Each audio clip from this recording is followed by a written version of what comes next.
Shalom et bienvenue à Mekorot cette semaine. La paracha cette semaine recèle en elle de grands secrets sur les jours de Akharit Hayamim et sur ce qui nous attend. Le sujet de cette paracha est en rapport avec le terme Ekev, le nom de la paracha. Le mot Ekev est lié au terme Akevut Hamachiach, ou les pas du Messie.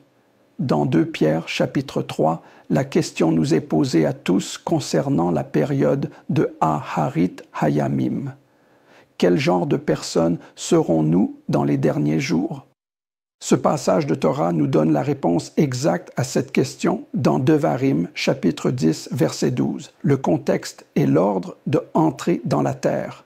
C'est donc le moment qui précède la rédemption finale. Moïse s'est adressé au cœur de ceux qui ont été conduits pendant 40 ans dans le désert avec les mots suivants.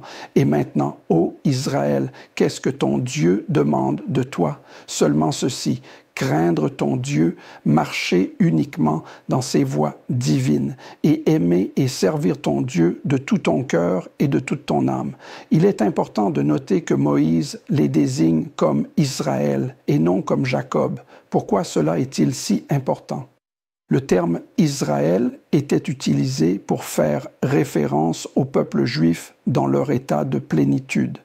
Le Ramad explique qu'Israël a 2 statuts, l'un appelé Aktanot et l'autre appelé Agdalot. Examinons la différence entre ces 2 expressions.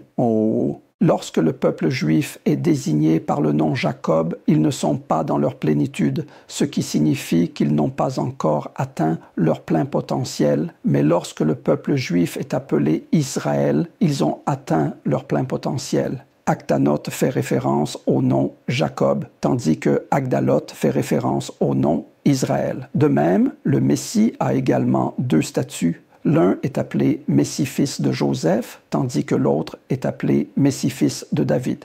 Dans le passage de cette semaine, à la fin de la paracha, Moïse se réfère au peuple juif en tant qu'Israël et non Jacob. Pourquoi cela est-il si significatif? C'est parce que Moïse donne au peuple juif la recette de leur propre plénitude. Devarim 10.12 représente les ingrédients pour la plénitude d'Israël. Bien que nous soyons tous conscients de l'expression « la plénitude des gentils », il est important de comprendre que la plénitude des Juifs repose sur leur capacité à renforcer leur alliance avec Dieu à travers la Torah et les mitzvot. Le tout premier ingrédient mentionné par Moïse est le mot « yira », qui signifie regarder vers plutôt que détourner le regard. Afin que le peuple juif devienne Israël, ils doivent avant tout mettre leur confiance en Dieu. Après le 7 octobre, Israël est en train d'être mis à l'épreuve pour voir où repose leur confiance. Dieu a apporté ces calamités au peuple juif afin qu'il lui fasse confiance, pour que Israël entre dans leur plénitude. La deuxième chose mentionnée est la halacha, signifiant marcher. En d'autres termes, il ne suffit pas d'avoir confiance en l'Éternel, mais Israël doit aussi vivre une vie halachique et mettre des limites à leur façon de marcher. Le chemin pour Israël doit rester droit et étroit. Troisièmement, le chemin doit être un chemin d'amour. Le mot hébreu ahava ou amour a la valeur de 13, qui est la moitié de 26, qui est le nom de Dieu.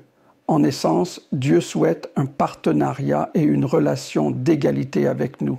Le mot hébreu ahava implique un partenariat égal avec lui. Enfin, Moïse mentionne l'avodah, le mot avoda, dérivé du mot éved ou serviteur, une relation où nous avons annulé nos propres désirs pour marcher dans la volonté de notre Créateur. La Torah est la colle spirituelle qui relie tout cela. Courons sur un chemin droit et étroit vers un partenariat égal en renonçant à tous les autres chemins. Ce faisant, cela nous mènera à notre plénitude et au salut de tout Israël. C'était les Mekorot de cette semaine.